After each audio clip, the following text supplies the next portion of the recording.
he has organized more than 400 events, including many at the United Nations in Vienna and elsewhere. And since 2019, he has also been the coordinator of the Association of Parliamentarians for Peace in Europe and the Middle East. Peter Heider, the floor is yours.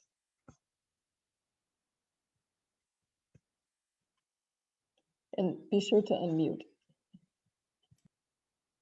Thank you. Thank you, Heather. Thank you for the kind words. As you can see in my background, finally spring has come to Vienna, and I wanted to share this photo with you because it inspired me when I saw this blooming tree again in the background. And because spring always gives us new energy. And spring, and also the nature is not affected by COVID. So the nature is our hope because it is strong and it resists even this pandemic. Coming back to our topic, when the Iron Curtain fell in Europe in 1989, there was a big hope that now, as seemingly the biggest problem is solved, world peace is waiting just around the corner. But it turned out that there are still the problem of the different national interests. It doesn't matter if the countries are big or small. And on top of this, quickly, there came this topic of the clash of civilizations. So, and even this was a challenge for international politics. Our founder, Dr. Sun Myung Moon from Korea, who passed away in 2012, then during a conference in the UN in New York in August 2000, which was a year of hope somehow because it was the start of a new millennium, he proposed to create an interreligious assembly to serve as a senate or a council within the United Nations. And I can only congratulate the nation of Pakistan for establishing since last year interfaith harmony councils at the local, provincial and national levels to promote dialogue and resolve sectarian conflicts. When our organization started, it had as the name International and Interreligious Federation for World Peace, bringing together leaders of political and the media sphere with the leaders of the religious and cultural sphere at one table, and also talk with academics when addressing the challenges at the beginning of the 21st century. And I want to read now a statement which was formulated as like a guideline for our work. World peace can be fully accomplished only when the wisdom and efforts of world religious leaders are combined cooperatively and respectfully with the endeavors of the national political leaders. Without the recognition of spiritual principles, the world has drifted increasingly towards analyses and prescriptions that are materialistic and just secular in nature. In so doing, we have lost sight of the profound wisdom to be found in humanity's spiritual heritage.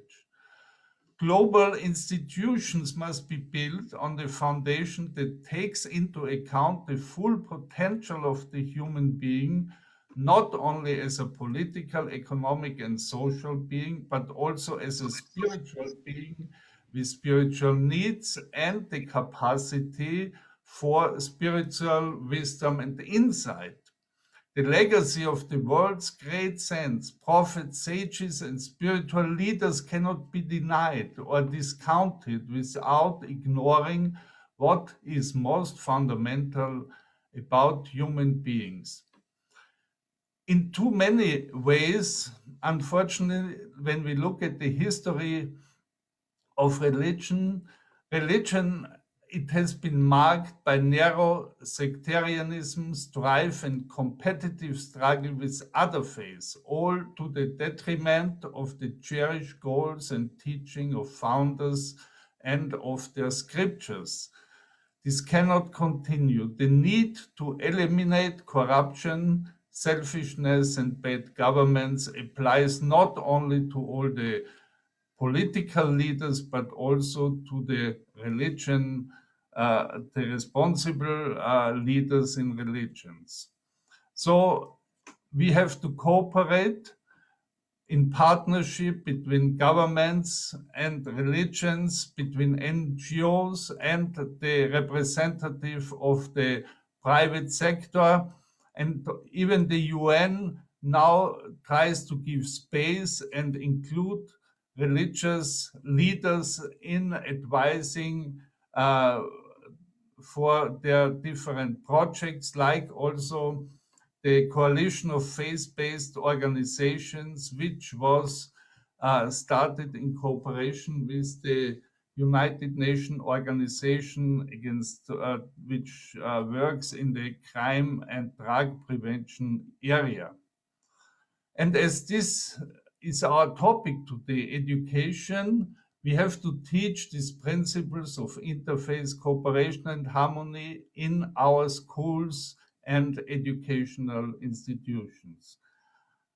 Finally, I want to congratulate Dr. Avsarata for having organized this conference with all the distinguished speakers involved, and I am sure that this will contribute to peace and development in Pakistan, in the wider region of Asia, and also in the relationship and understanding of the Europeans who participate in this online conference with the things which we learned from the representatives and distinguished speakers from Pakistan, representing the world of Asia, which seemingly and probably very much will be and is already the world of the future. And I'm looking forward to hear the presentation of this second session. Thank you very much.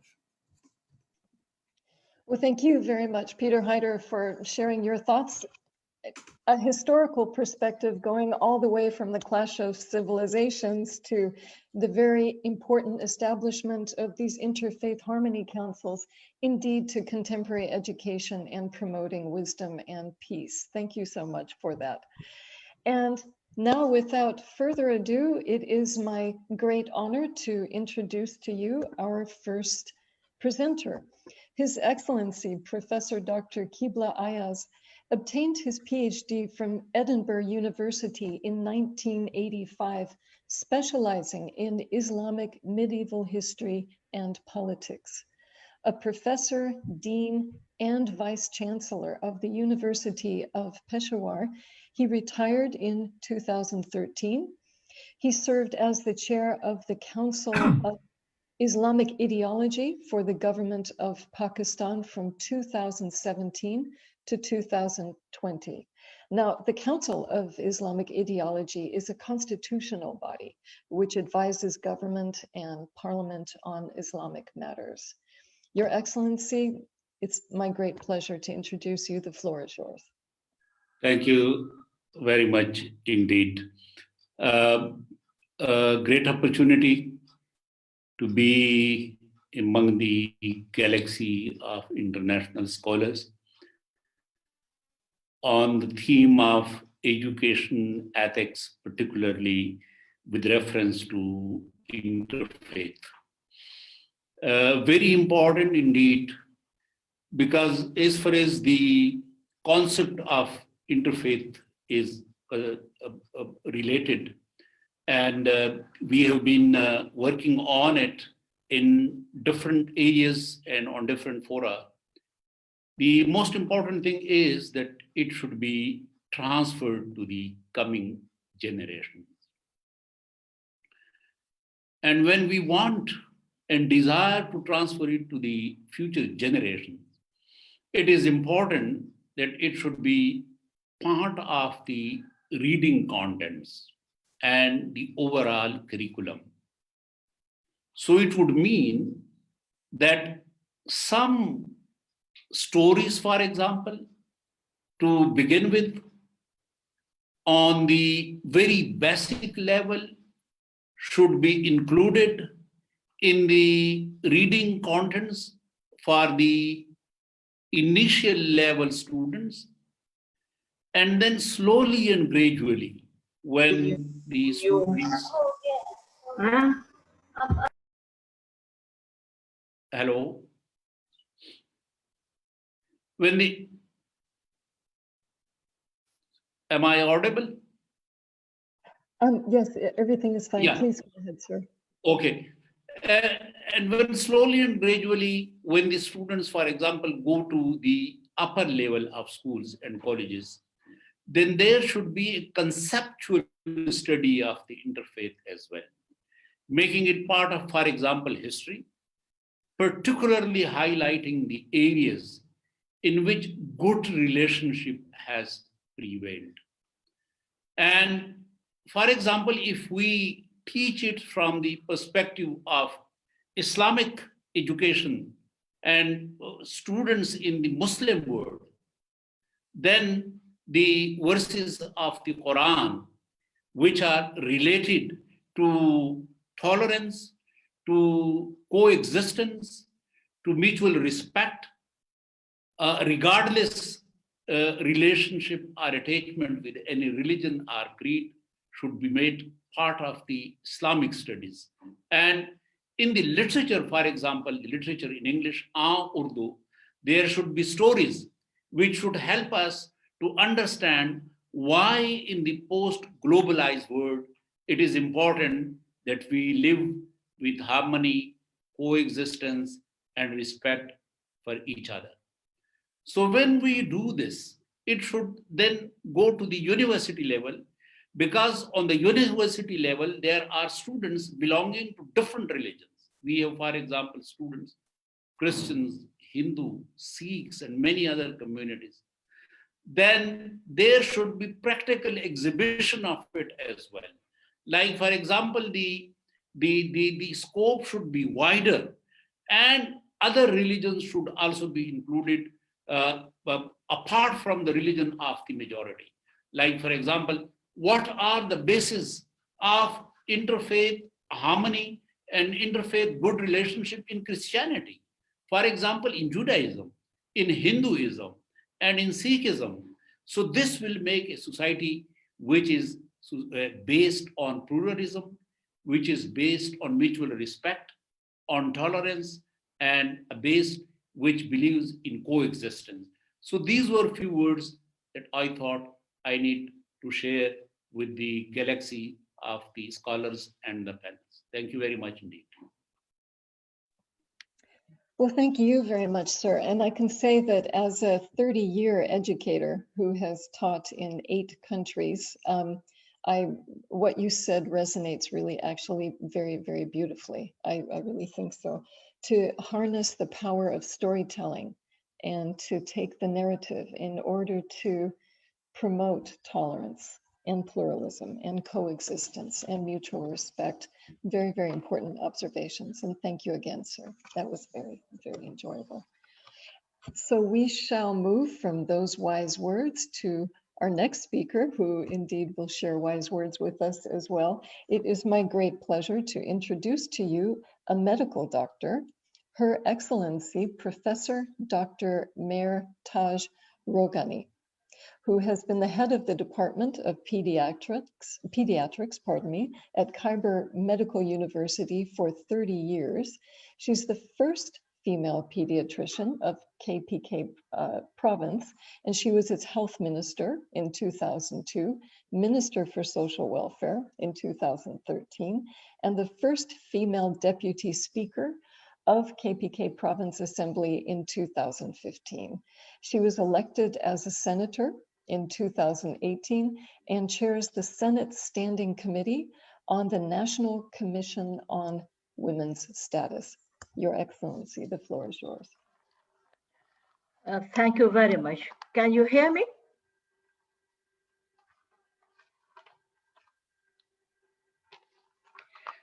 Uh, First of all, let me thank the organizers for inviting me to such an important webinar. In the beginning, I was reluctant. Reluctant for two reasons. One, that my expertise is not much in this field, being a medical doctor. And second was that to sit, as Dr. Kibla Aya said, in this galaxy of people, so how I will, like I felt a bit, I don't know how to use the word, but but I really would thank Dr. Rathore, who was so perseverance. And he asked me again and again and again. And finally, I had to say yes to him. And now I'm so glad that I have joined, because I've learned even from the first session, and I'll be learning from this session too. When the subject was given, I started thinking about it. And when I was thinking, I thought about my past 20, more than 30 years of medical life.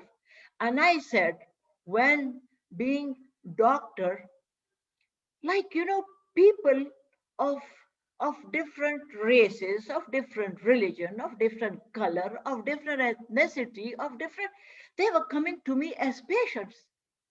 And I never thought for a minute, for a second, that whether he's Muslim, he's Christian, he's black, he's white, and that, keeping that in mind, I really was wondering that how come that when it comes to the society, this things changes so much that, like we come to the interfaith harmony. So anyway, I'll start the discussing the topic, and will really congratulate Dr. Rathore for opening this Interfaith Council in Pakistan. I want to congratulate him. I can't see him on the screen. Maybe he's somewhere and hearing it. Congratulations, Dr. Rathore. Well, the subject is faith, ethics, and education. Human civilization, development, peace, and prosperity of mankind all require harmony. According to Cambridge Dictionary, harmony can mean situation in which people are peaceful and agree with each other, or when things mean right or suitable together. Harmony can also mean agreement of ideas, feelings, or actions, or it may mean a situation when people live or work happily together without any big problem. The basic purpose of harmony in a society is peace and stability. Though agreements of ideas, feelings, or actions, or absence of big issues for peaceful coexistence. Intolerance, polarization, socioeconomic inequalities, and injustice can easily turn into disharmony and rifts within a society. It's a matter of time before religion and politics or other polarizing issues get into the mix, if they have not triggered them in the first place. We should also remain mindful of precursors of intolerance and extremism. Tolerance of bias in children, like against faith, against gender, ethnicity, race, religious symbols, or personages, professionals, or class-based. 2. Normalization of impunity for abusive language, humiliation, violence, and injustice against weaker segments of the society, like domestic violence, like child abuse, lower employees, domestic and informal workers. Next, corruption and injustice. I think I'll have to speak a word here, though I never mentioned it before or when I was writing it, but the previous speakers, one of them said that corruption should be across the board. No doubt it should be across the board. But I didn't agree to his second point, in which he said that it should be like the technocrats, the businessmen, the teachers, and the politicians as well. I do not agree to that. Personally, I feel the politicians should be the first one. Why? Because people look up to us. People elect us. We come to the assemblies, we come to the Senate, and it should start from the politicians. When we, the politicians, are not corrupt, honestly, I tell you, it will have, when we are honest, it will have trickle down effect, and it will definitely go to the grassroots to down. Then it will go to the techno, it will go to the teacher, everything. I can't see my colleague who mentioned that is not here, but I would request the organizer to please have a debate on this one subject, corruption and injustice only. And then I'll give you a full hour speech on that. Next one. Deepening socioeconomic disparities among different sections of the society. In recent decades, much emphasis has been placed on interfaith harmony. As people come together, distances shrink, and communication allow messages and ideas to flow freely. Such free flow of ideas, information, and opinions across societies can incite passions and deepen misunderstandings. Harmony, including among different faiths, is therefore essential for a society's cohesion, peace, and health. Dialogue among different faiths has been encouraged to let people understand each other better and to remove doubts, fears, and misunderstandings. However, we need to consider a few issues here. For example, harmony among faiths should also include harmony within the faith too. This is very important because there are different sects in the same faith. So we should resolve that first. Number two, dialogue and understanding can lead to harmony provided there is A, tolerance, open-mindedness, moderation, flexibility, respect, and a culture of mutual accommodation and forbearance. Next, rule of law to ensure we remain mindful of rights and responsibilities of everyone, and justice and fairness. No doubt, education plays an important role in promoting harmony, be it a religious or secular education. Our educational curricula should incorporate ethics, principles of fairness, and harmony to promote mutual tolerance and understanding. Media, whether mainstream, electronic, print, vernacular, local, regional, or international, should refrain from encouraging divisions and polarization. The international community should adopt a law or religious harmony and attacks against the faith of the people or the religious figures or symbols. On January 21st, this year, United Nations General Assembly adopted by a consensus a resolution co-sponsored by Pakistan condemning offenses against religious sites. Use of public platform, public address system, wall chalking, banners, streamers, and other means of dissemination of information and messages, including through social media platform, should be regulated so as to prevent attacks against particular faiths, sections, groups, or other weaker sections of the society. Now, my profession has changed from the medical profession. I'm a political leader now. And as a political leader, the job description has changed.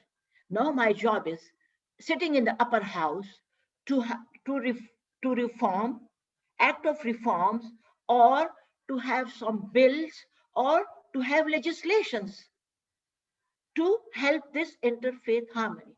But for that, I would like the educated and honorable people like sitting in this panel and in the panel who were sitting previously, you come forward, please, and you help me. And I'm there to pass any type of bill, any type of legislation in the upper house of the Pakistan. Thank you very much. I'm so inspired by you. I'm so inspired by your energy and your activism and your eloquence. Thank you so much. And what an interesting path you have chosen that is so intersectional, and how beautifully you spoke about that, starting about the humanity of being a doctor and not seeing a difference in the patients who come in. And how can we translate that to the broader society? You raised some very interesting points, of course, connecting corruption and injustice to the health, if you will, of society, and tying in how faith and ethics and education are also intersectional with media, with rule of law, with many factors. So you've certainly given us a lot to think about, and thank you so much for sharing your wisdom with us today. Thank you so much. It is now my great pleasure to introduce our second wonderful female speaker. It makes me feel very, very happy to see this. Her Excellency, Dr. Samia Rahil Kazi, is a former member of the National Parliament and a member of the Council of Islamic Ideology. She's currently the president of the International Muslim Women Union, the director of Foreign Affairs at JIWW, and the member of the World Council of Religions. She has been elected to be among the top 50 powerful women of Pakistan. So without further ado, the floor is yours. Peace be upon all of you. I am very much grateful for Mr. Rathore and Dr. Pletzer. Like my elder sister, Dr. Mehertaj Roghani, I was also very reluctant because English is not our language. We have multi-language culture here in Pakistan, but I was so reluctant that such a galaxy of stars and gifted people, I am not able to talk with them, but he insisted me. I am very thankful to Dr. Pletzer, who very insisted me to take part in this webinar. So my very respected Dr. Afsar Rathore, Mr. Peter Heather, Dr. Michael Pletzer, Dr. Kibla Ayaz, Dr. Mehertaj Roghani, Dr. Ashok Kumar, Mr. Asfanyar M. Bhandara, and Bishop Humphrey Sarfaraz Peter, and Dr. Thomas Walsh. I have some of these names, so I am very praying for you, and I begin with the verse of my holy book Quran that Allah said, "Qul ya ahlal kitab ta'alu ila kalimatin sawa'in baynana wa baynakum." Say, O people of the scripture, come to common terms, common grounds as between us and you, that we shall worship none but God, and that we shall ascribe no partner unto him, and then that none of us shall take others for lords beside God. And if they turn away, then say, bear witness that we are they who have surrendered unto him. So what is faith? Faith is a complete trust or confidence in someone or something, strong belief in the doctrines of a religion based on spiritual conviction rather than proof. And purpose of faith is to believe in oneself and allow God to come into your life and take control. Discover an undeniable truth is essential to your belief. Meaning of faith in Islam is that our Holy Prophet Muhammad, peace be upon him, defined faith is a knowledge in the heart, a voicing with the tongue, and activity with the limbs. Faith is confidence in a truth which is real. When people have confidence, they submit themselves to their truth. What is dialogue? Dialogue is a written or spoken conversational exchange between two or more people in a literary and theoretical form that depicts such an exchange. Take part in a conversation or discussion to resolve a problem. Interfaith dialogue refers to cooperative, constructive, and positive interaction between people of different religions and traditions and or spiritual or humanistic beliefs at both the individual and institutional level. The purpose of interfaith dialogue is an increasingly popular response to religious conflicts and religious nationalism. While practitioners employ a variety of approaches, the underlying purpose of all interfaith dialogue projects is to enhance religious tolerance and promote peaceful coexistence. Islam recognizes a plurality of religions and asks Muslims to respect other religions. The primary role of interfaith dialogue is to remove misunderstandings and accept differences, the aim being to generate a climate of peaceful coexistence and harmonious social relations. Interfaith dialogue is taking place within or relevant to a single faith community. It is followed by an equal and opposite process we might call coming back. Coming back with new insight to one's own culture, one's own way of life, and one's own religion.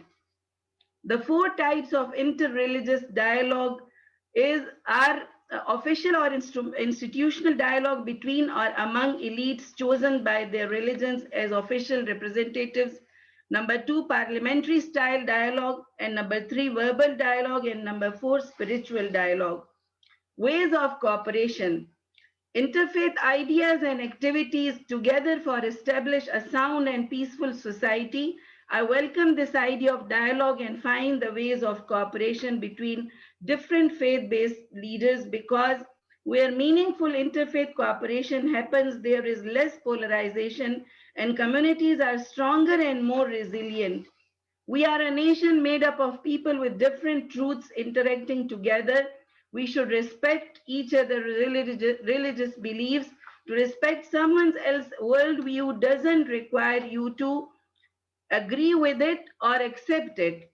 Religious diversity can play an important role in the development of societies. Today, we need to spread the message of acceptance and sharing among all our compatriots. This is essential for a peaceful and developed world.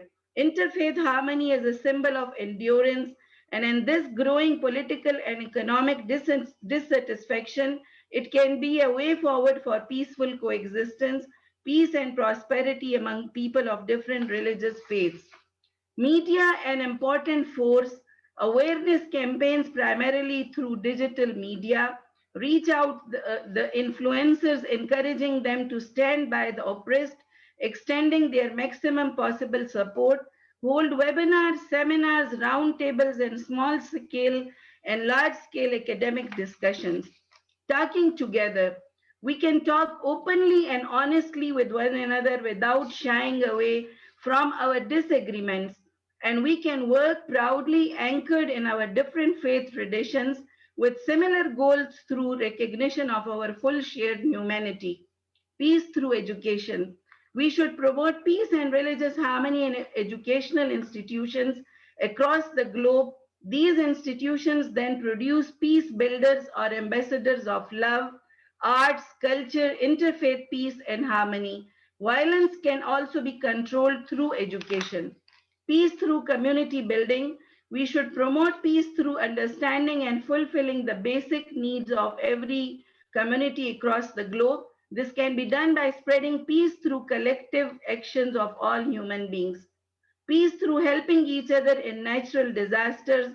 We should work together for the welfare of humanity to promote interfaith harmony and peace by providing medical assistance to people in need. We should also provide the victims of natural disasters and violence with both material and emotional support. Promotion of general awareness campaign. We should raise awareness of the value of religion, culture, tradition, interfaith dialogue and reconciliation and identity while sustaining a self-reliant and peaceful world. Coexistence in Islam, peaceful coexistence among diverse groups of people belonging to different religious ethnicities, tribes, races, colors, languages, nationalities has undoubtedly been considered a precondition of social security and global peace. I'm working in 3 organizations which believe in across the culture and interfaith dialogue. Role of Ghazali Education Trust. I am the member of the board of directors of this trust. It's a non-profit, non-governmental organization which established in 1995 by a small group of people in Pakistan. Yet is continuously expanding its services and now it encompasses a wide range of programs in the field of education. Get is providing education to more than 800 Hindu children in the remote areas of Punjab. Role of International Muslim Women Union. I am heading this institution, and MU an NGO with ECOSOC status in the United Nations, established in 1996 and is a non-profit international enterprise, a platform through which women across the globe could come together to share ideas, experiences, skills, and concern, and also collaborating towards the betterment of women, encouraging and inspiring them to pursue their visions and aspirations. Role of Al Khidmat Foundation. I'm the global ambassador of this foundation. It's founded in 1990. And it's being a non-political, non-governmental, and non-profit organization and is committed to serving humanity, especially vulnerable and orphans, without any kind of discrimination to contribute in their well-being regarding health, education, financial sustainability, livelihood, shelter, availability of clean water, and other aspects of life. AKF has recently done a remarkable effort in this COVID-19 era and served humanity without any discrimination of caste, creed, and belief. They worked in mosques, churches, temples, and gurdwaras across Pakistan. And I sent some pictures of all these work to Dr. Pletzer. So I believe that he will, inshallah, show these pictures to you. And at the end, the power of religion can be used as a major force of unification among diverse fractions, and hence it can play a key role in the promotion of global peace and reconciliation. We can bring various groups together in order to establish and maintain constructive channels of communications and sustainable collaboration. Interfaith dialogue, therefore, plays a vital role in the field of cultural diplomacy, as it can advance world peace by uniting faiths and by fostering reciprocal understandings, acceptance, and tolerance amongst disparate religious communities. Interfaith dialogue can break down walls of divisions and barriers and build bridges among the nations. Let's agree to disagree and work together, enhancing intercultural and interfaith dialogue and understanding to promote tolerance and harmony, in particular mutually beneficial exchange of knowledge, people-to-people contacts, and education. Once again, I thank you all and hope that this dialogue will continue, and this is a beginning, and beginning is half task. Thank you, dear. Well, my goodness, thank you so much for that very comprehensive. May I ask, could you possibly turn the microphone off? We're getting some sound in the back, Your Excellency. Thank you so much. Thank you so much. Thank you so much for that very comprehensive overview. And it was really a thrill to learn more about the amazing work that you are doing in all of these different organizations, but also your ideas regarding the purpose of faith and the factors connected to dialogue. The insights were very important, resilience and diversity, but you also mentioned the power of media. And that actually leads to the next individual who will present today. So thank you again so much. It is my great pleasure next to present to you a young and dynamic scholar His Excellency Sahibzada Sultan Ahmed Ali, who is the chair of the Muslim Institute, the chair of the advisory board of the Muslim Perspective Journal, and the chief editor of the monthly magazine Mirat ul Arifin International. Now, recently he was appointed as the Diwan, or the Prime Minister of Uniguide State. He's from the 10th line among the descendants of the Hadrat Sultan Bahu, an eminent Sufi saint of this subcontinent. So, sir, I see that you are here. The floor is yours. So this is Sahibzada Sultan Ahmed Ali. I'm not sure. We see that you're here. Possibly at the moment you are elsewhere. So what we will do then is we will welcome you back when you come. I see that our wonderful bishop is very, very eager to come on in. And so what I'm going to do then is to introduce our bishop, and then we will come back to Mr. Ali. So His Excellency Humphrey Sarfraz Peters has served as the Bishop of the Diocese of Peshawar since 2011, and since May 2017 as moderator and primate in the Church of Pakistan, a United Protestant Church, known as the Bishop. He has dedicated his life to peace and interfaith harmony for all communities and beyond religious borders, including in the stormy times of the worst terrorism Pakistan has seen in its history. It is my great pleasure to invite the bishop to turn on his camera. And where is the bishop? He was there before. So we have people coming and going. For interrupting, I think Sahibzada Sultan Ahmed, I can see he is online. So you may wish to go back to him if Bishop is not here. Well, he has been online for a while, but is not opening up the video or the thing. So if we have, here we have the bishop. And so your Excellency, a lot of, sorry, a lot of wind has come. No. It is God. So please do continue.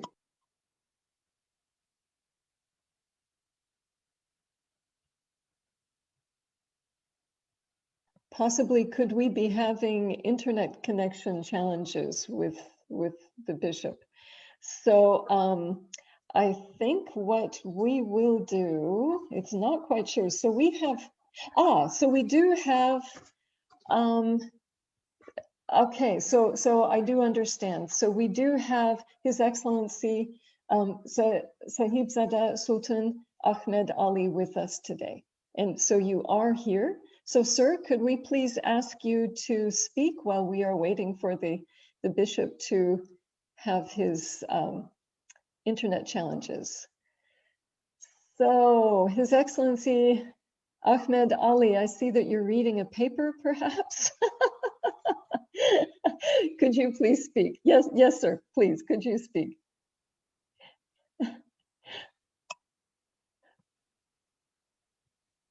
Can you turn your microphone on, sir? Can you hear me now? Yes, we certainly can. Thank you. Yeah, but you've got me confused with someone else. My name is Ispanyar Bhandara. I'm former member of the parliament and a businessman.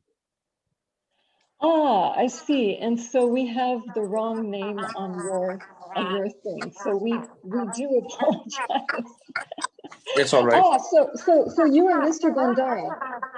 Yes, very much. His Excellency. This is wonderful. This is wonderful. So you are His Excellency, Mr. Ispanyar Bhandara. Is that correct? And where did he go? So we're having some challenges. Sir, if we might invite you to come back. Basically, we are looking for a speaker. We have the bishop, we have Mr. Bhandara, and we have Mr. Ali. any of you who would like to take the floor, now would be the moment. So who would like to take the floor? Mr. Bandara, for example, would you like to come back, or the bishop, or not? So possibly what we will do, it could be that there are challenges. I think what we will do is ask a question among those who are here. And then when I see somebody else who comes on, then we will attend to that question. That might make the most sense at the present time. What I would like to do is to ask our speakers just a very simple question, but it actually is a very difficult question.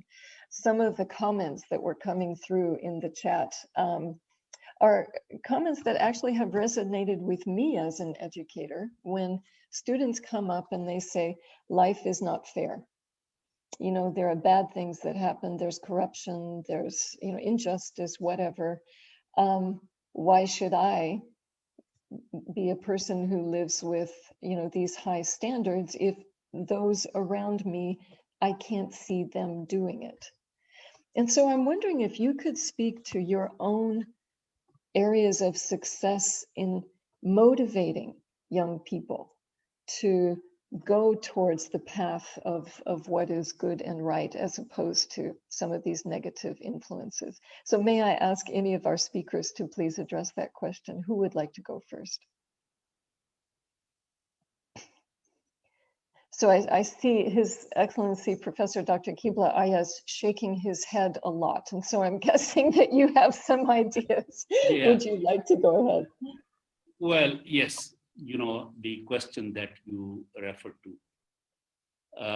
is a common question, particularly among the youth, because they see that things are not fair, there are problems, there are people who do not work very hard, but they earn more than those who are working very hard, but their life is in difficulties, in problems. So how to console them, how to motivate them in this situation is a very difficult question indeed. But what has been my experience with the youth, particularly with those who are part of the university campuses, is that it is up to you to decide whether you want to be part of the group who are advocates of virtue, or you want to be part of those who are a group of evil or who make evil.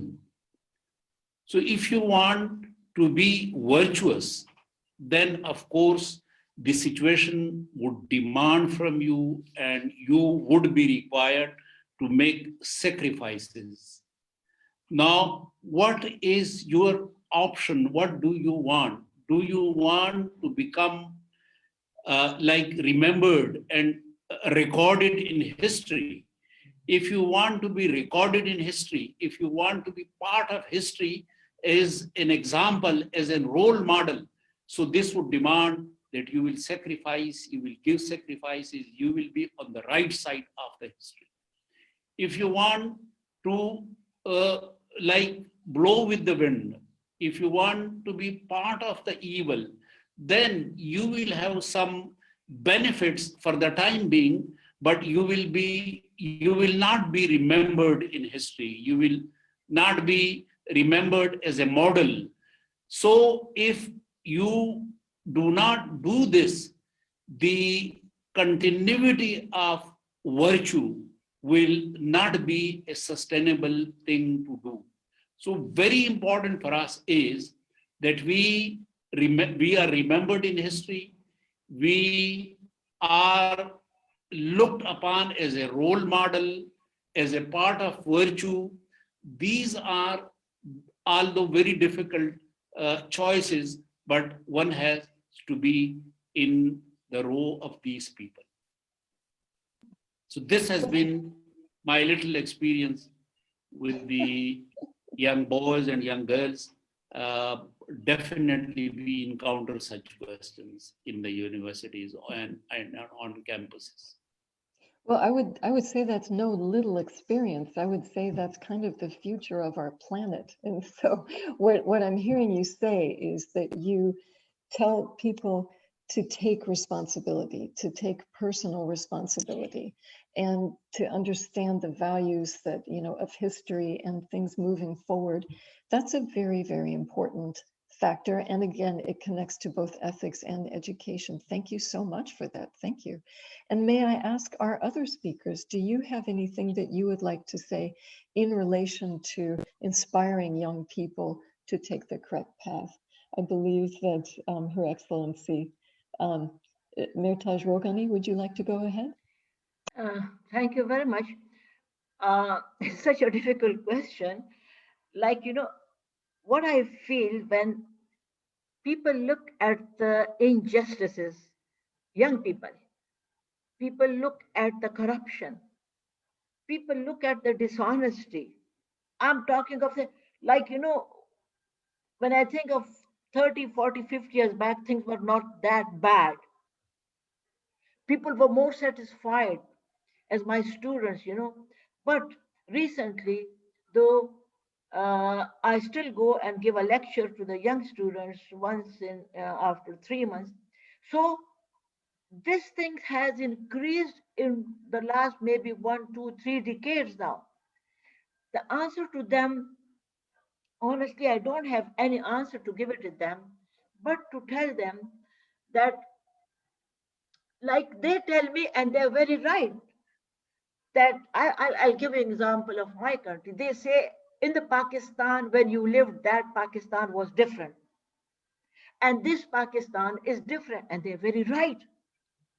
In the Pakistan in which I lived, there was much honesty, dedication, hard work, and even so, for me, this is a very, as you said in the beginning, it's a very difficult question. How to satisfy them? Because I lived in a different Pakistan and it's different.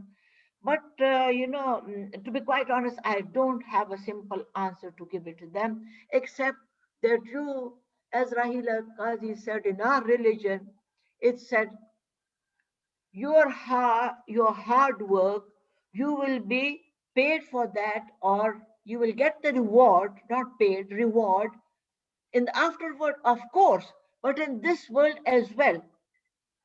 So if they believe in the religion, if they read, study Quran, it's clearly written that is the only motivation which I can give them. And number two, honestly, I've seen that you are repaid. That if you do something good, hard work, and hard work always pays, always. So that is, you know, I've got one or two, but as I said, it's a very difficult question. Well, no, thank you very much for that. And what I would also say is just by experience, when young people can look at you and look at the work that you have done, you are such a role model. And so in and of itself, that's so powerful. I'm delighted to see that the bishop has returned. Before we come to you, however, we would like to go to Dr. Samir Rahim. Do you have anything that you would like to add to that question before we move on?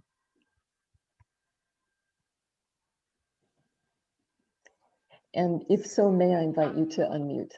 Yes, sorry, I didn't get your question. So the question that we were talking about is how to, when young people come up to you and they say, well, I see corruption, I see injustice. Why should I have a strong value system if I don't see this elsewhere? And so we had very interesting responses so far. Before we move to the bishop, do you have anything you would like to add to that? Yes. First of all, I believe in dialogue, and we must train our new generation to come together to discuss the things and discuss our one major point is that with love and with respect to each other and with love to each other.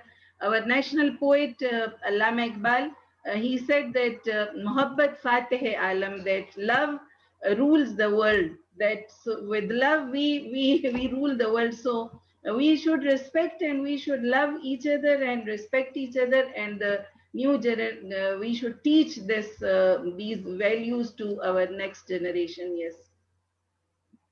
Well, thank you very much for that. Thank you. And clearly this does speak to the whole issue of ethics. And so we do appreciate your contributions in this. Now, I do believe that we have the bishop with us. I saw you coming in and out. So what we're going to do now is to continue. So once again, it is my great pleasure to introduce to you His Excellency Humphrey Safraz Peters, who is the Bishop of the Diocese of Peshawar. So, sir, the floor is yours. Thank you very much. I'm really extremely sorry. Can you hear me? Can you hear? We can hear you, and I would like to ask everybody who's not speaking to mute your microphone, please. That way it will enable us to hear the bishop better. Please go ahead, sir. Yeah, now can you hear me? Yeah, sorry, I'm extremely sorry. There's a very, very hard wind over here. Suddenly it has become so windy. So the things have gone, but thank you very much for waiting. And I have tried some other means, so it may be a little slow, but nevertheless, we'll try it out. Thank you very much for this opportunity, and especially to the entire organizing committee for this great occasion. Obviously, we are dealing with the faith, ethics, and education. In the first place, what I see that for a safe, harmonious, and peaceful society, it has to care for the well-being of the other people, and it's the key point in it. Secondly, the good deeds, they should become the part of our character. These two aspects lead to a change in our mindset, which is absolutely essential for us, And that is why, we know that the positive mindset, the values are essential. So these values are attained through sound education that leads to ethical approach, and the faith, and these two play an essential role. And the faith then binds the education and ethics, and which transforms the ideas into reality. So the faith, education, and for the moral principles which govern a person's behavior, and also the way we conduct our activities, all depend on our moral behavior. Therefore, we can say that ethics is a system of moral principles which affect how we make decisions and lead our everyday life. Obviously, moral principles are concerned with what is good and beneficial for individual and the society at large. And this was a little bit about the ethics. Now coming to the faith. Faith is a conviction even where there is no evidence or proof. We say that we believe in unseen realities. Faith normally contains two aspects. Number one is intellectual assent, and then second one is the trust. Intellectual assent is believing something to be true, and the trust is to follow it. In simple words, our intellectual assent to the facts and our trust in the facts. Now coming to the education, education is about attaining knowledge and learning skill. It also enables people to learn how to do things and support them to think about what they learned. Simply, these were simple things. But for a safer, harmonious, and peaceful society, education, ethics, and faith are essential. They all need to go hand in hand. But we need to diagnose the factors that damage safety, peace, and harmony of a society, leading to the deterioration in the peaceful coexistence, acceptability, and tolerance. We at our level, at our church level, we have tried and gathered some information from the grassroots, simple and innocent people of our society.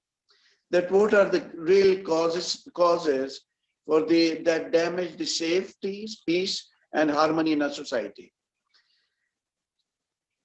Again, the same ongoing painful realities have come out after talking to different people. And now, for a safe, harmonious, and peaceful society, we need to explore the possibility how to address these painful realities. And in the first place, what we gathered was that there's an uneven economic and social development in our society. Secondly, there is a big gap between rich and poor. And then there's a big gap between urban and rural areas. And then uneven distribution of wealth, gender inequality, religious conflicts and militancy, ethnic discrimination and tribal divisions, biased material in the national curriculum, unawareness about the environment protection. These were some of the painful realities which are damaging a safe, harmonious, and peaceful coexistence in a society. Now, let's accept it very boldly that some of these painful realities fall in the realm of parliamentarians and the government to tackle with. But there are some other factors which the like-minded people and group can address together and find a possible solution. So as we all like-minded people are sitting here and listening to each other, I think we can address the religious conflicts and militancy, which we have tried and we are a little bit successful in it. Gender inequality, this is, we can, the like-minded people other than government and parliamentarians, we can tackle that. And sectarian and intra-sectarian divisions. This can also be tackled by the like-minded people. And then the biased material in the curriculum and the national curriculum, this can also be addressed. And there's a big unawareness about the environment protection. This can be tackled with the like-minded people as well. So now for a safe, harmonious, and peaceful society, we need to take some practical measures. It is obvious that the education, ethical approach, and faith are the base for a change in the mindset. But how to take the practical steps and how to cope with this challenge? This is very, very important for all of us. And so we keep on discussing different things in meetings and what we call it a 5-star hotels approach, sitting in a big hotels and discussing about all these things. But whatever the painful realities I have discussed, these are from the, to be honest, from the grassroots level and from very innocent, naive people, how they look at the society now. So it's my prayer that Almighty God grant us wisdom to tackle the painful realities and bring some healing in our bruised society. Thank you very much. This is all what I wanted to say. And sorry once again for this mess up, Sorry for that. No mess up whatsoever, and thank you so much for persevering and sharing your ideas with us. I find that very interesting, to diagnose and then to address the causes, the root causes of these problems. I think that's critical. And the five-star hotel approach, yes, that is a very good analogy, because I mean, clearly this does not work.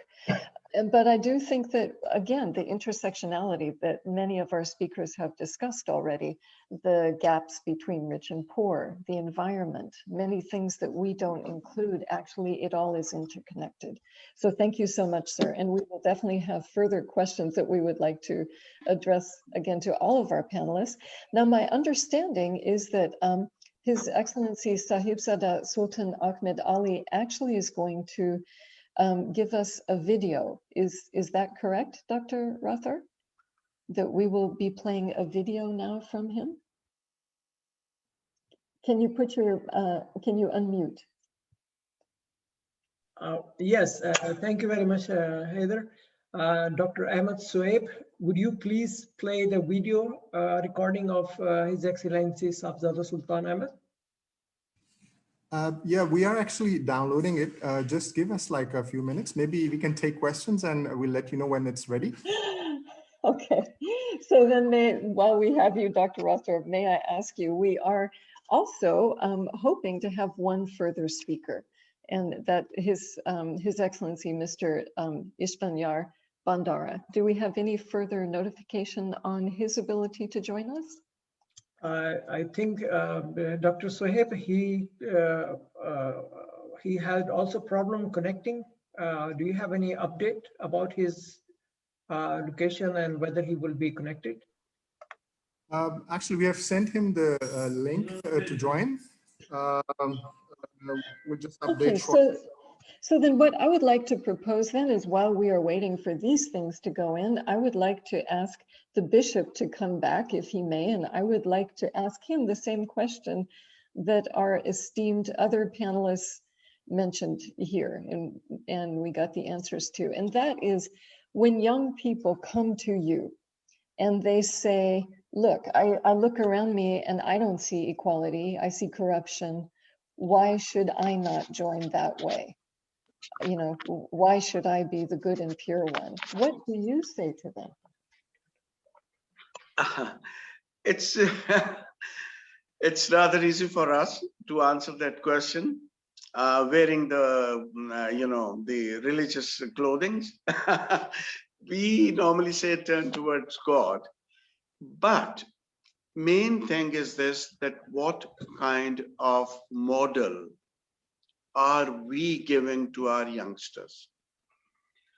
People are there who say that corruption is there, but at the same time, some of the youngsters do appreciate the complication that the society at large is going through. So we encourage them that, patience and tolerance I will connect that to the audio. Has to be there.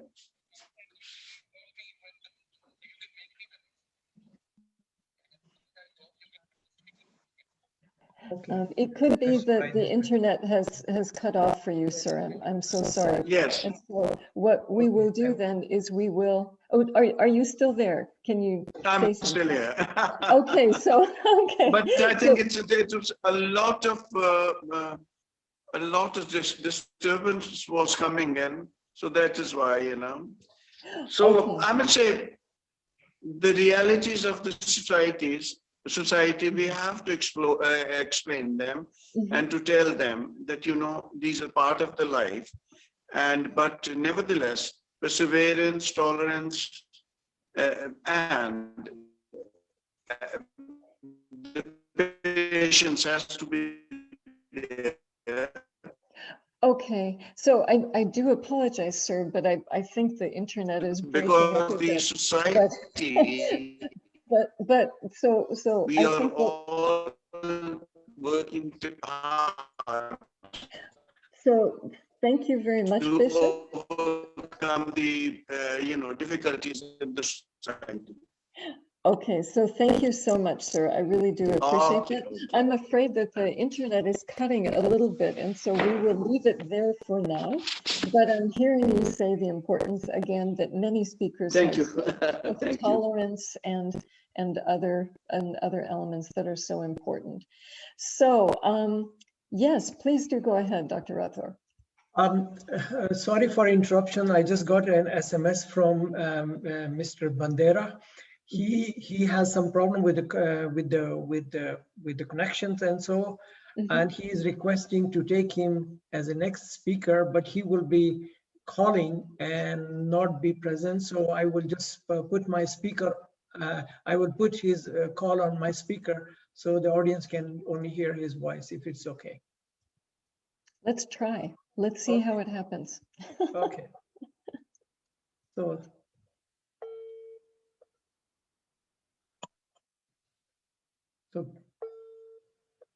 let's.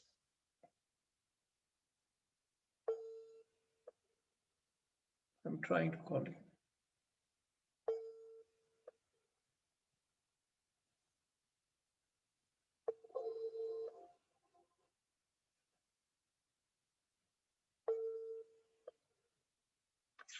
Yes. Hello. Mr. Bandera, you are next. So go ahead, please. Okay. Am I on? Yes, yes. Okay. Thank you, Dr. Rathor, and all the respectable participants. Good evening from Pakistan. My name is Asfaniar Bandara. I'm a former member of the parliament, and I'm a businessman, mainly a businessman, and secondly, a parliamentarian. And the topic here today is a very interesting topic. I must congratulate Dr. Rathor for choosing this topic of faith, ethics, and education. And I think it should be the other way around. It should be education, ethics, and faith. I will explain that the whole foundation of faith and ethics is education, in my opinion. Having faith without education, it probably does not carry much weight without education. So today's problems, not only in Pakistan, in all over the world, we are seeing intolerance, and that is purely for the lack of education and ethics. So we have rather too much unguided faith with too little education. So over here, I think, should I talk in reference to Pakistan or the world at large, Dr. Saab? As you wish, could be at large, not necessarily Pakistan, because we are not targeting Pakistan alone. Okay, great. So I think media, media is a very powerful tool in today's world, and I think media, at least in Pakistan, is not being used, but it's being only used to promote products. Where I think the media should be used, whether it is print media or electronic media, to create awareness about other religions, create tolerance, create understanding, and all the misconceptions about each other's religions should be minimized through media. And if you take the case of Pakistan, my home country, I largely blame the primitive education system, which preaches intolerance and hatred towards minorities, at least in the government schools, in the rural villages and backward areas. So I think education, the school curriculum. Now I'm talking for Pakistan Pacific, that the curriculum has to be revisited in order to eradicate anything derogatory for the minorities of Pakistan. And my other point is media. It should, like media is a very powerful persuasion tool, which can help bring this between classes, between sects, between religions. So as we see, media has played a very powerful role in promoting gay rights and lesbian rights. But I feel sad that today's third gender generation, third gender people are getting more than they're deserving attention. But the minorities should also be given due coverage by the print media and the electronic media, and that's only we can bring education about other religions, and that's basically my point. If you have any questions or anything to that. Thank you very much. Quite interesting. Mrs. Mokush, you wanted to add something? Yes, thank you so much. And then we will go to our next speaker. So thank you for your perseverance in joining us today. That is very much appreciated. And I do like the idea of too much unguided faith, but not enough education. And media being used to promote products more than value systems. Very, very interesting ideas. And once again, our final speaker actually is to the media. Okay, so then Dr. Rathor, if I might ask you to mute at this point. So then our final speaker, or who will come to us through video, from what I hear, His Excellency Sultan Ahmed Ali. I'm guessing that we have a video to show at this time. Is that correct? Yes, sure. With your permission, madam, I am playing. Yes, please do go ahead. The video. Thank you.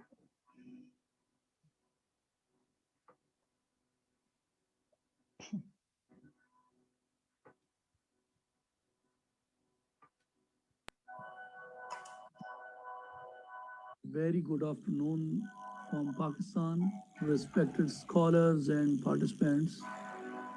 It is a great honor for me to share my views on faith, ethics, and education in this virtual conference.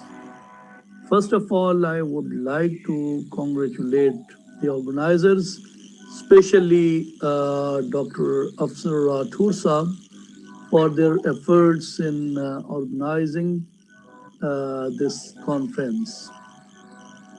Ladies and gentlemen, lack of spiritual ethical dimension in an individual's life is the most critical challenge being faced by many faith-based societies today.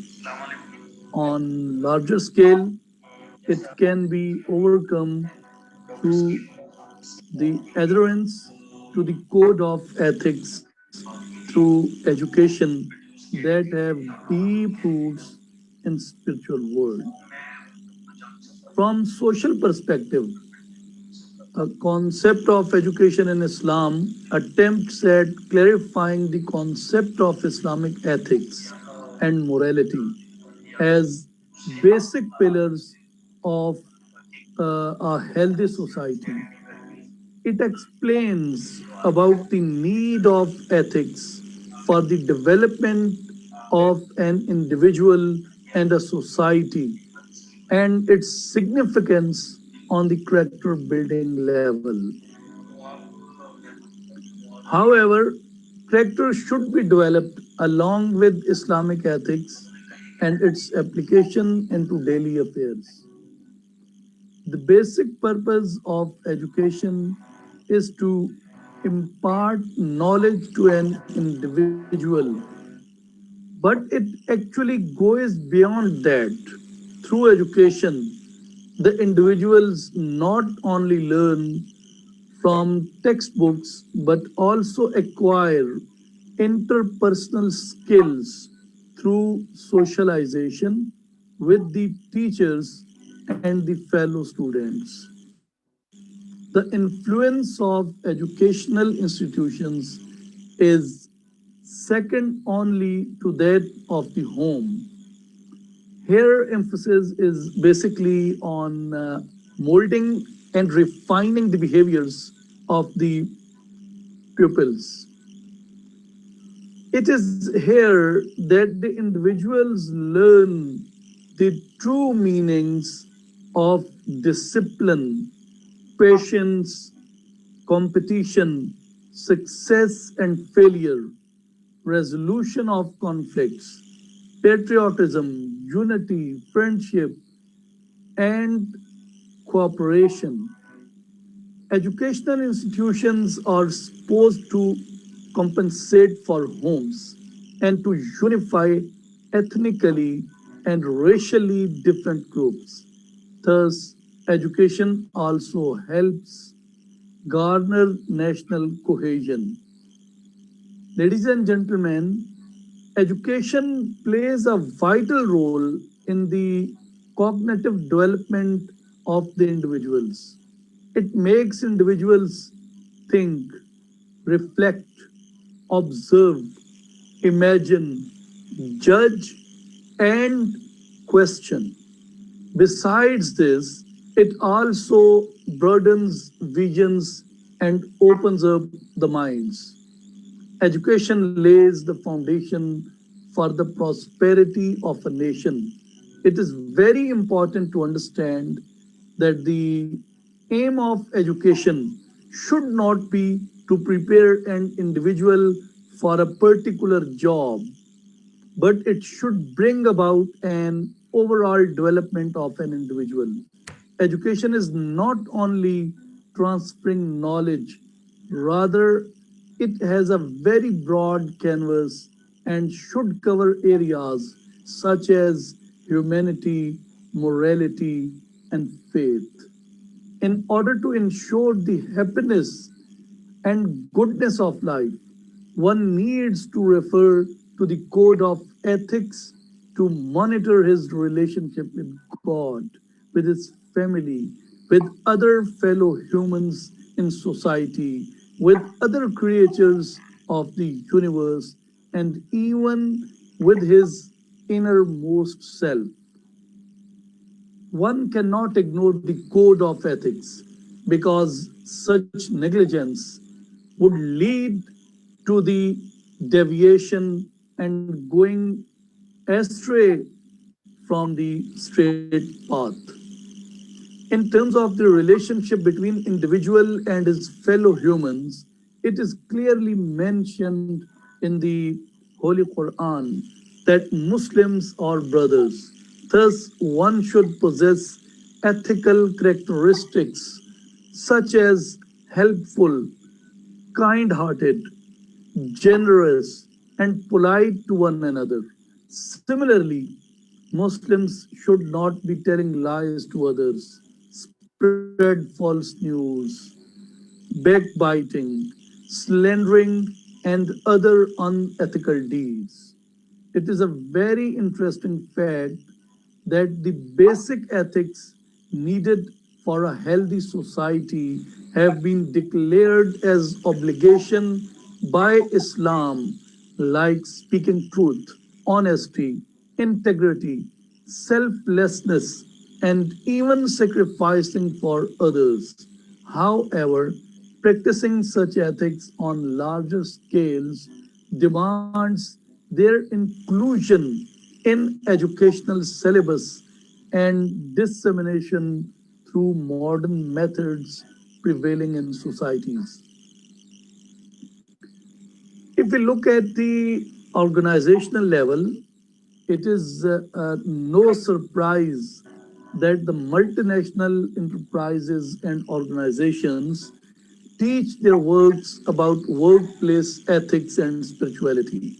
Although these are desired at good workplace environment, productivity, as well as health of workers, yet it reminds the importance of ethics and spirituality.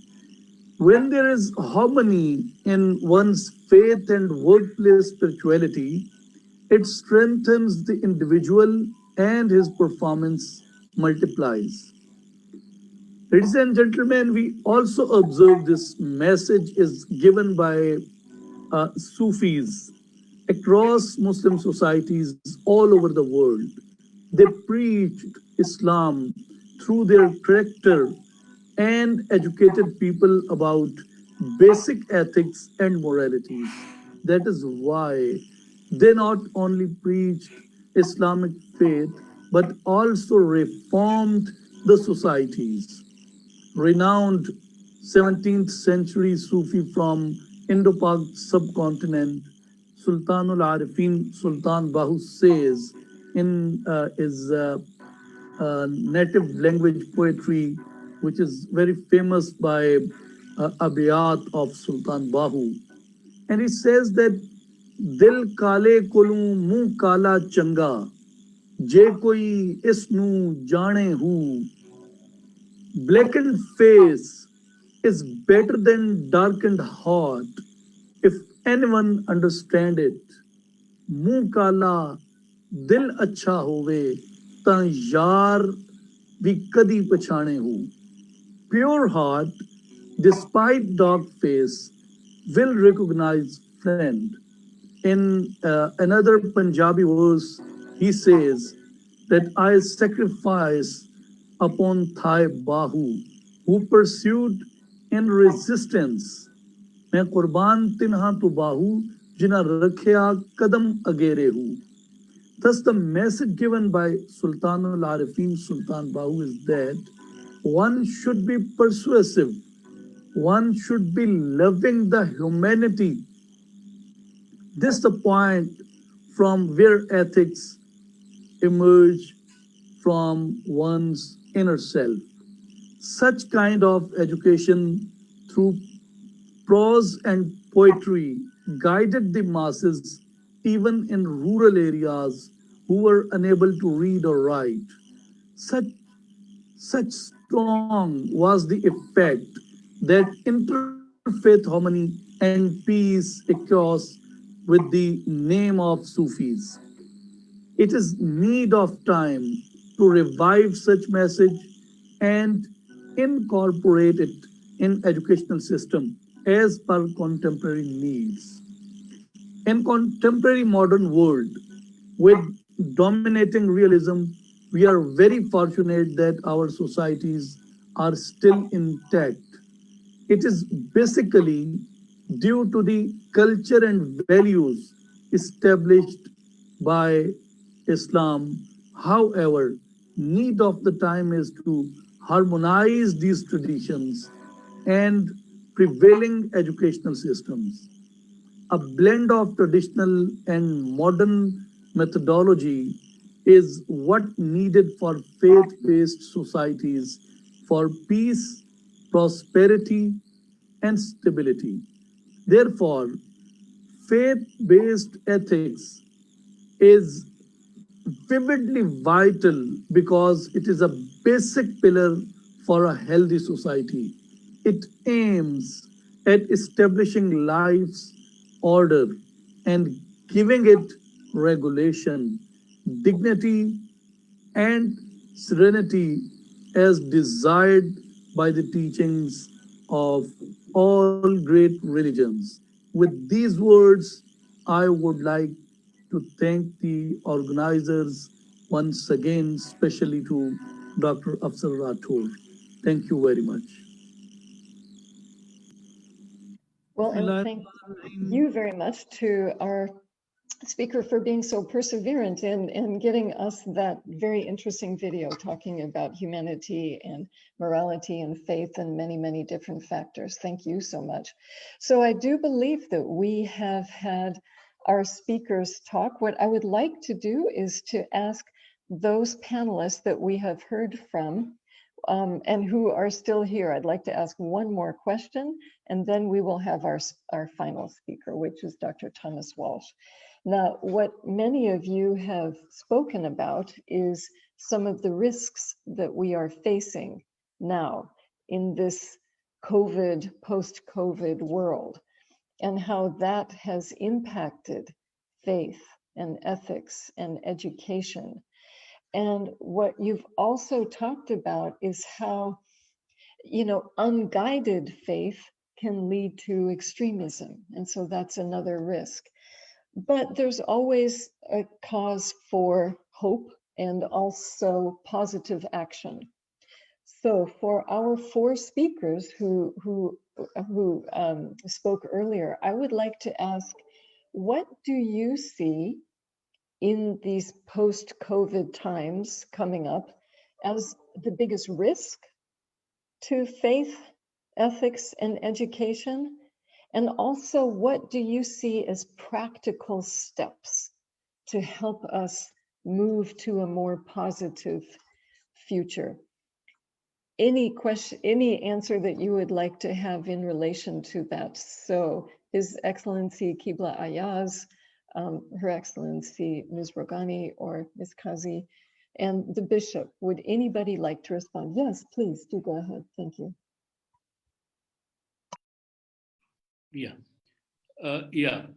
Well, as far as post-COVID situation is concerned, there is no doubt that it has very negatively affected our education, particularly those kids who are in the initial stage of their studies.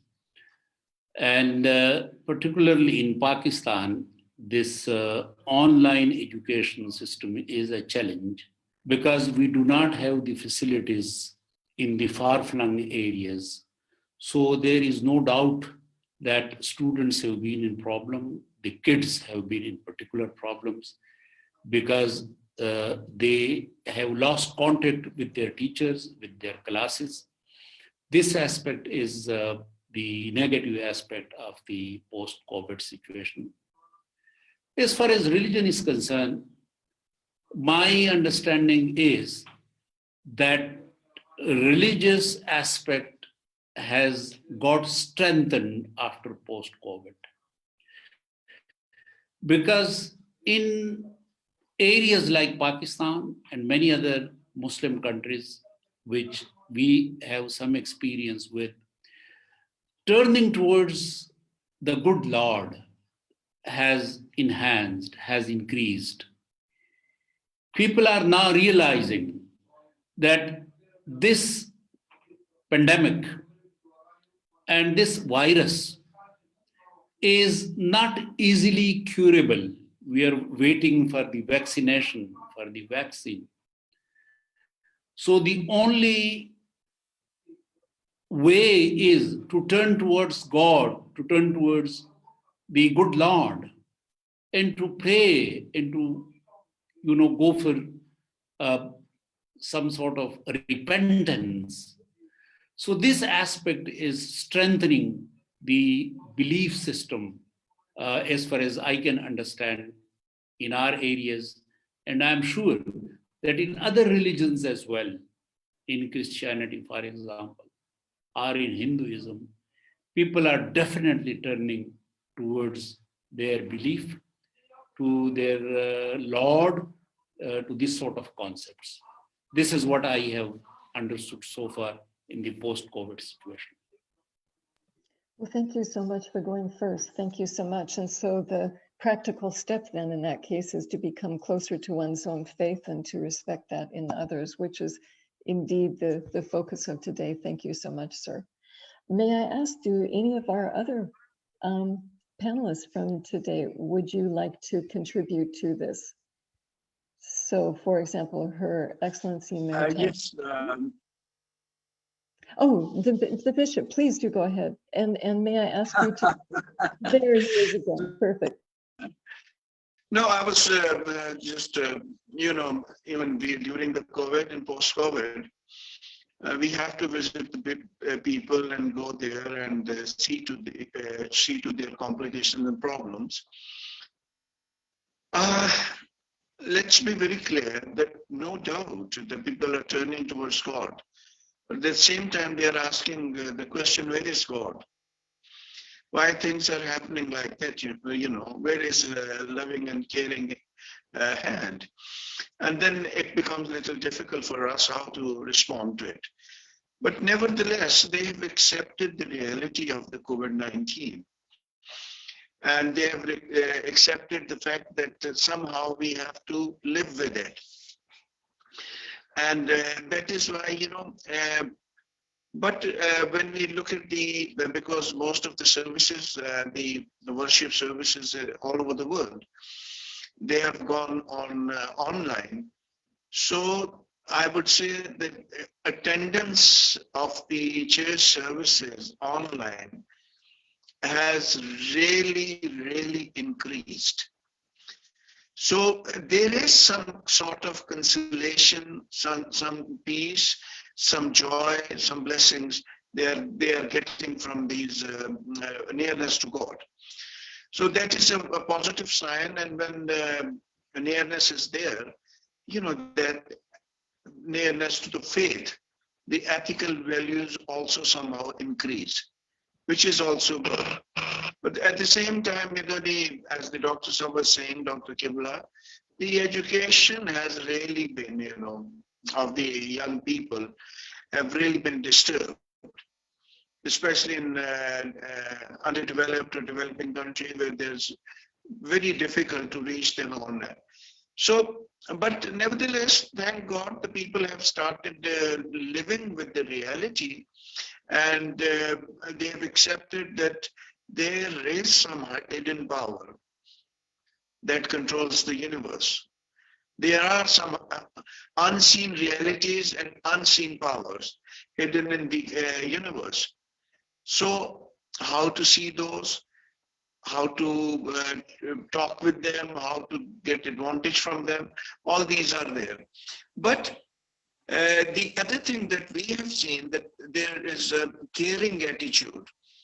People, no doubt, people are, the food problem is there, food scarcity was there, but still the people started sharing their food with one another. That was a very good sign as well, what we saw at the grassroots levels. So I think where the COVID-19 has brought so many difficulties, a little bit hope, the concept of hope is also there. That there is hope, some sharing with one another, and also strengthening the faith. So thank God for all these blessings as well that we can see during the, things are going.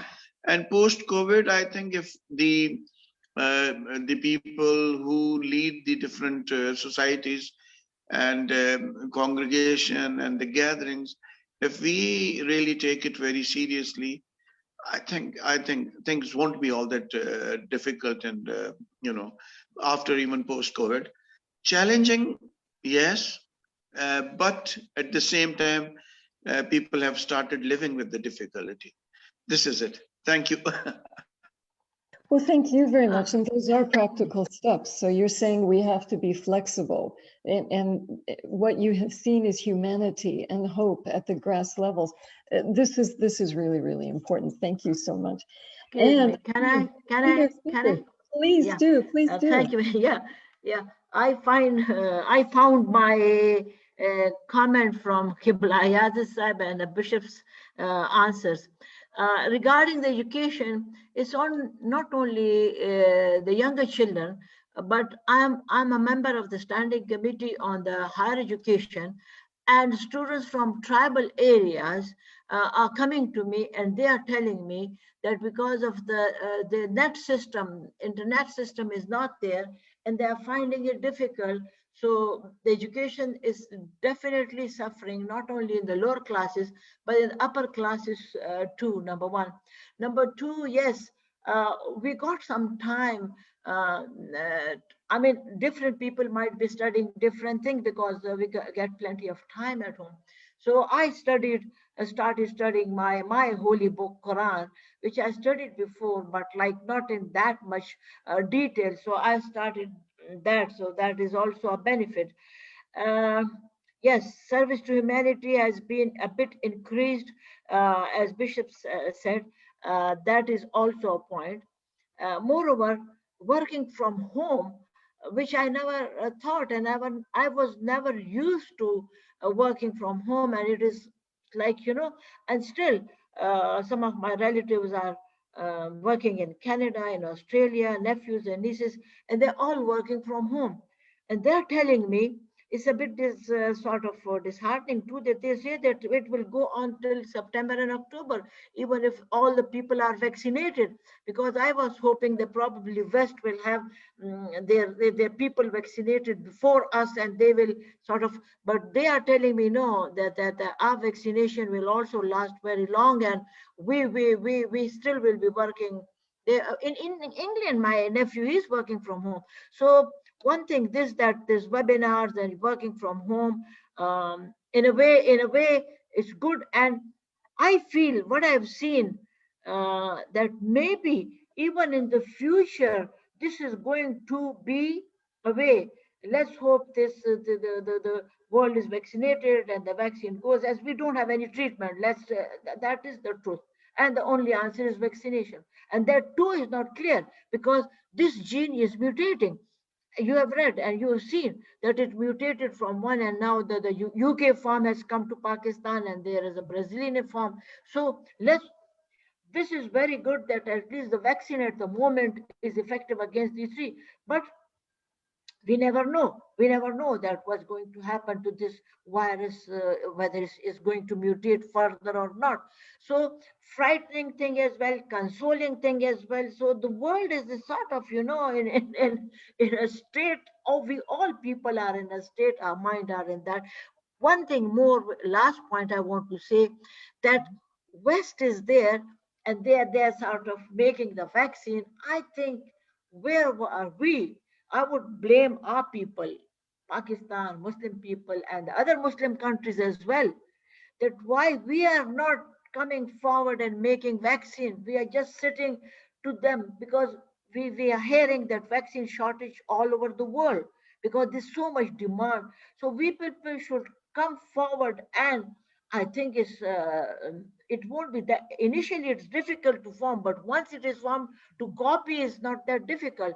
So my sort of, through this platform, my request, my urge to all, not only Muslim, the other countries which are sitting idle, should come forward and start making this vaccine. Thank you. Well, thank you so much. And clearly, as a medical professional, a career medical professional, you have a very, very important perspective, and also a deeper perspective than do many of us. So thank you so much.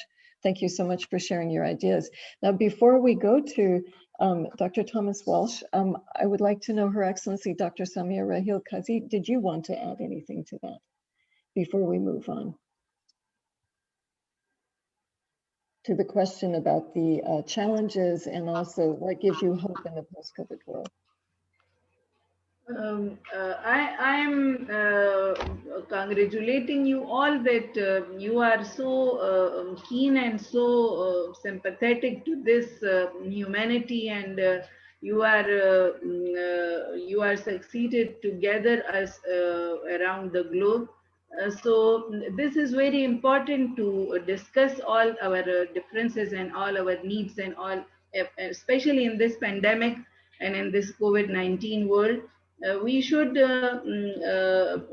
discuss, and we should gather frequently, and we should meet, because it's so easy to work from home, and with the women like us, which are so much involved in our families and our day-to-day life. This is very important to, and this is very easy to access all very much respected people through this social media and through this webinars. And so I am very happy to see you all, and you are discussing, and you are teaching us so helpful ideas, and so precious ideas. So it should be continued. And this is a beginning, and I said earlier that beginning is the half task. So let it begin, and let it keep it growing, and keep it on. Stay blessed, dear all. Thank you so much. So your approach for the practical step is to keep communicating, and we can use our virtual communication. Yes. So what I would like to ask, I'm about to introduce our final speaker. I would like to ask everybody please to mute, except for our final speaker. And it's my great pleasure to see once again, and also to be able to introduce Dr. Thomas Walsh, who's the chair of the Universal Peace Federation and the co-chair of the Coalition of Faith-Based Organizations. So the floor is yours. Oh, thank you, Ms. Heather Wokush, for gracefully and effectively guiding us through this session with all the technical challenges that we all face in this age of the digital virtual meetings. Anyway, you've chaired very admirably, and I want to thank Dr. Afzal Rathore, who brilliantly put this conference together. It's magnificent, and we've heard from so many excellent speakers. So I'm very, very impressed. Dr. Michael Platzer, who co-chairs the faith-based organization, Coalition of Faith-Based Organization, gave a very good overview to our work. And we're proud to be part of this venture into this topic, which we have covered before, but not quite at this scope and scale. So it's a significant advance for us to take up this topic of faith, ethics, and education at a higher level. And as was mentioned by, I think, by Dr. Rogani about we should meet frequently, that's also our hope and aspiration, that we will continue this conversation. Mr. Peter Hyder, I also want to thank, he also spoke about UPF, one of the other partners, which is another hat that I wear. So in some ways, I can't add a lot. There's been so much wisdom that's been shared by the speakers. I've taken notes. I've truly benefited from sitting in. It's quite early here in New York, at least when we began about 4 hours ago, and but well worth the time invested. You know, faith and interfaith is a critical issue of our time. And it has been discussed how important interreligious harmony is.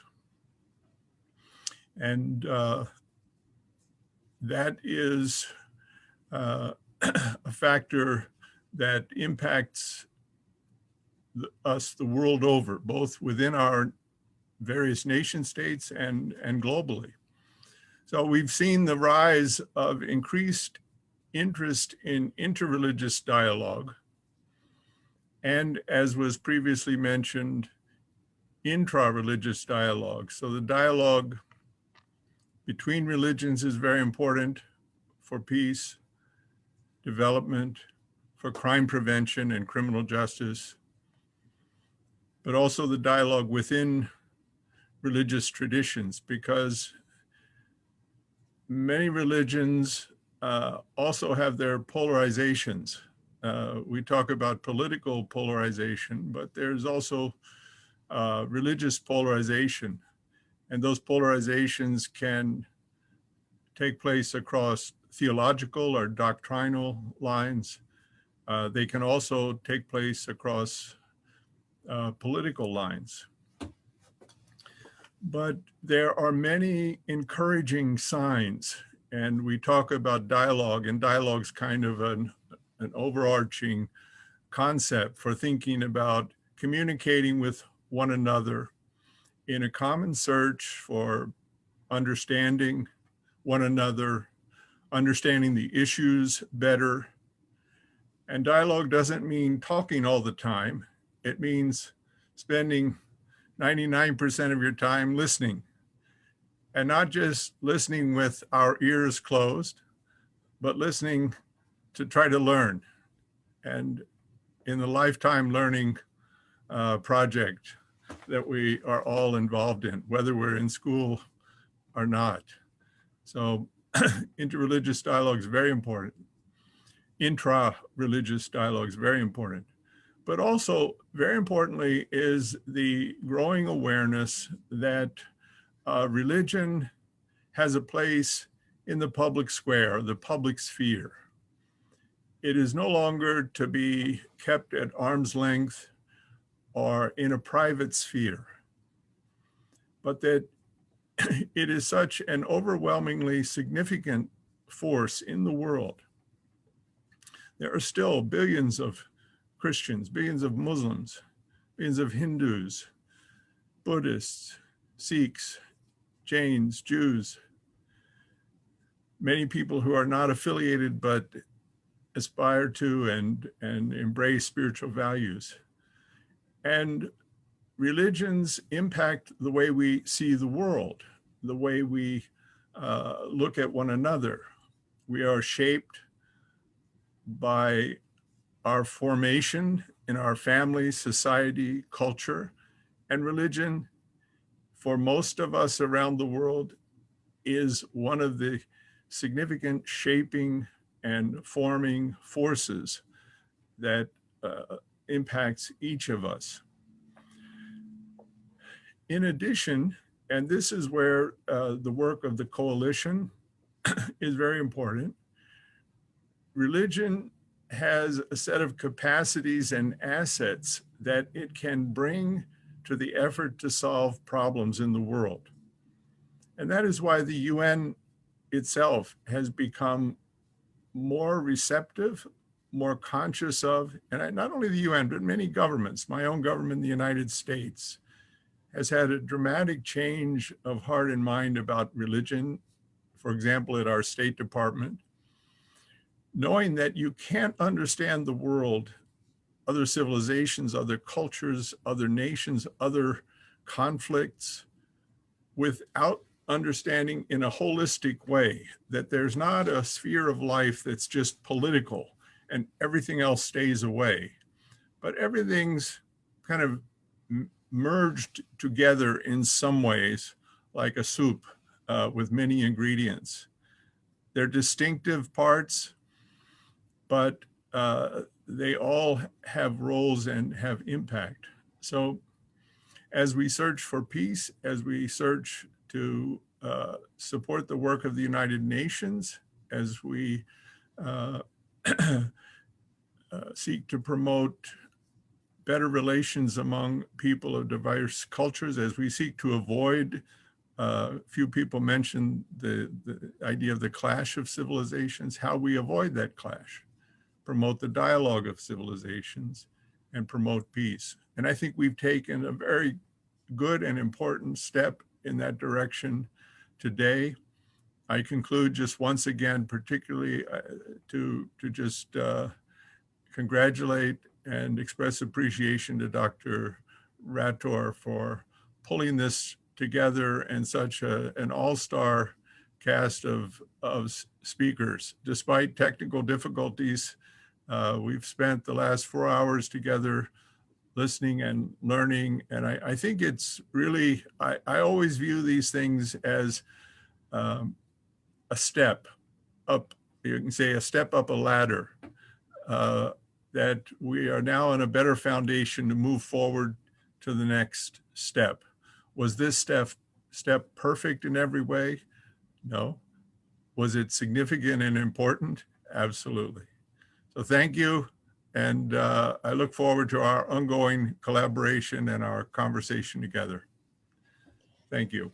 And thank you very much, Dr. Wells, for talking about the importance of intra and inter religious dialogue, and the fact that that involves listening far more than speaking. That was very, very insightful. Thank you so much. Thank you. And with this, it is my turn to actually sign off before I hand over to Dr. Rathore to give the final words. First, I would like to just from the bottom and top of my heart, thank all of the speakers who joined us today, and thank you for sharing your wisdom. It was extremely inspiring. Thank you so much. I also, again, as a career educator, you know, the issue of faith and ethics and education, it just could not be more important moving forward. And so thank you again. Thank you very much to Mr. Peter Hyder for facilitating my having been here. I appreciate that very much. But also to Dr. Afsar Rathore, my goodness, congratulations. I mean, you did just a phenomenal job. And thank you for your tireless efforts in that regard. And so with that, I will hand over to you to finish. Thank you so much. Thank you very much, Mrs. Mokush. No words to express my appreciation for these 2 hours. And also to all the panelists and attendants, participants who were with us very faithfully for last 4 hours. It was a long, long day, but we deserve applause for ourselves. And it was really a learning process. My day started today at 3 o'clock in the morning. Participants start calling me that they have not received the link. There was some technical problem. I really, really apologize that it happened. But as Mr. Qibla Ayaz in the beginning just mentioned, that we are learning from these galaxies of the expert and trying to get knowledge and expertise from their experience and from their wisdom. And we have really, and as Mrs. I think Her Excellency Mehrtaj Rokni and also other panelists mentioned, that it should be just the beginning. Yes, we will provide that kind of a platform to our panelists, and we will continue that kind of a dialogue. In the morning session, as well as this session, we have collected a lot of very good comment information, and which we will be carry on with that. And we are looking forward for our next webinar, probably before the start of summer or something just after the summer. At the end, I would just like to say one word, that the morality referred to the set of standards that enable people to live cooperatively in groups. It is societies determined to be right or acceptable. Sometime, and that is happening, that acting in a moral manner means individuals must sacrifice their own short-term interests to benefit the society. And that is the ideal situation where we are looking forward. I would just add 2-3 things, that ethical system prescribed in Islam is eternally divine and form the foundation of Islamic society. Our Prophet, peace be upon him, says, you cannot treat people by means of your wealth. Hence, you should treat them by means of your moral conduct. At the end, I would just like to thank, on behalf of Coalition of Faith-Based Organization, International Association of Parliamentarians for Peace, Universal Peace Federation International, and Leo's Soil Organization, and the partner university, which are from Austria, South Africa, Mauritius, and more than a dozen from Pakistan. I would like to thank all of you for your engagement in this process. I look forward to continue and expand our cooperation and collaboration in future, and will engage to work for achieving more tolerant societies, hopefully acceptance of diversity, interfaith harmony, and which could lead to a peaceful world. My very special thanks goes to Dr. Tahir Suleiman, who is the Vice Chancellor of the IT Engineering University of Rahim Khan, who have provided all the infrastructure. Special thanks to Dr. Sohaib and Dr. Abid and Dr. Bilal, who are instrumental for the building of this infrastructure. Finally, we should remember one thing: we have to commit ourselves toward the principle of equality and do not discriminate other due to color, belief, language, caste, or religion. I quote a verse from Quran who said, "O man, we have created you all out of male and female, and have made you into nation and tribe, so that you may know one another." And that is chapter number 13. And in Bible, God's reign is this love with which Jesus loved. It is the Spirit of God who sent this same love into human hearts. Romans 5:5. At the end of this webinar, I just like to end that with a quote from Martin Luther King. He said, "Peace cannot be kept by force. It can only be achieved by understanding. Darkness cannot drive out darkness. Only light can do that.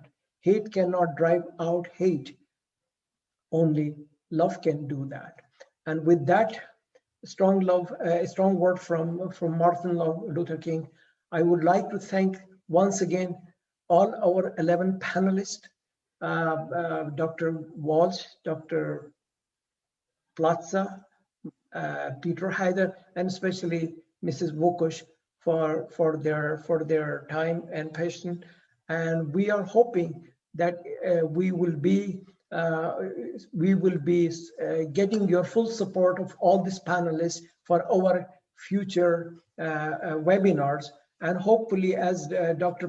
Walsh and also Dr. Plaza in the beginning mentioned, that we are looking forward to have a chapter of Coalition of Faith-Based Organization in Pakistan, which is for us a very important country with 220 million people, with such a dynamic young population.